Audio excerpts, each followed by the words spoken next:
Okay, I think we're ready to score each city. Now, the way we'll rank or score each city is a bit naive, but that's okay. Keep in mind, these videos are about learning Ramda, not creating a perfect ranking algorithm. So I'll ask you to be okay with a good enough ranking algorithm. I'd like to add a score property to the cities array. Any thoughts on how we can do that? Well, we'll use one of my favorite functions, which you're already familiar with, the map function. So let's do this. We'll create a new constant named scored cities, which we'll set to the value returned by calling Ramda's map function. We'll pass in a new transformation function named calcscore, which we'll create in a moment, and then we'll pass in the updated cities array.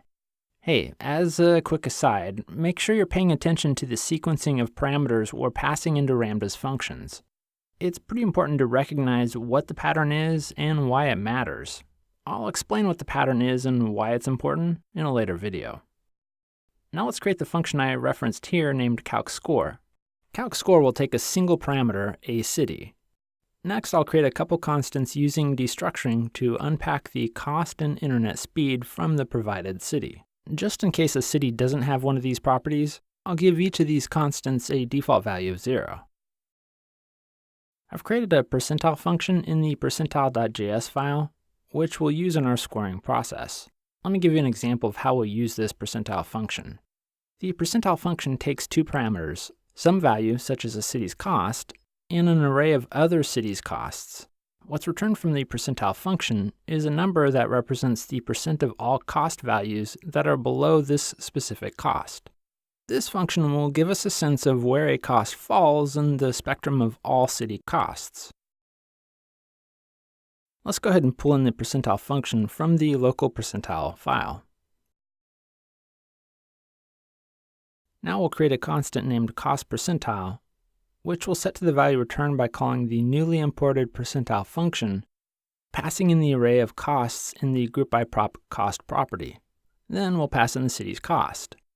You'll see how we use the cost percentile in a moment. Next, we'll create a constant named internet speed percentile, which we'll set to the value get by calling the percentile function, passing in the array of all the internet speeds, which we can access from the groupedByProp's internet speed property. Then we'll pass in this city's internet speed. Now we'll create a constant named score, which we'll use to assign a city's score based on both the cost and the internet speed. I'm going to add an arbitrary weighting to both the cost and internet speed because the cost is more important to me than the internet speed. So I'll use an arbitrary factor of, let's say, 100, and we'll multiply it times the cost percentile. Actually, that won't work the way I want it to.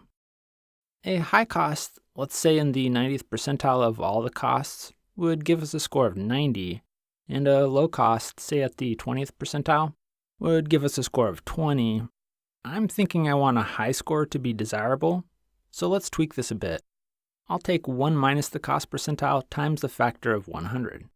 Okay, now a low cost at the 20th percentile will give us a score of 80, which is good, and a high cost in the 90th percentile will result in a lower score of 10. That'll work for now. Next, let's factor in the internet speed. The weight factor I'll use for the internet speed is 20, as it's less important to me than a city's cost.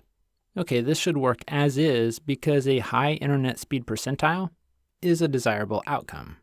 Now we'll just return the value you get by calling Ramda's merge function, passing in the existing city object, and then a new object with our new score property. Next, we'll console log our new scored cities array, and I'll run our code.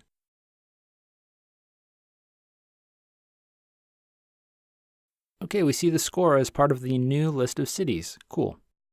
Now, you probably noticed I didn't include the temperature or humidity when I created the score. That's because I refuse to go anywhere that's too hot or too cold, regardless of how cheap it is, or how good the internet is. We'll figure out how to eliminate the cities with undesirable temperatures and humidities in the next video.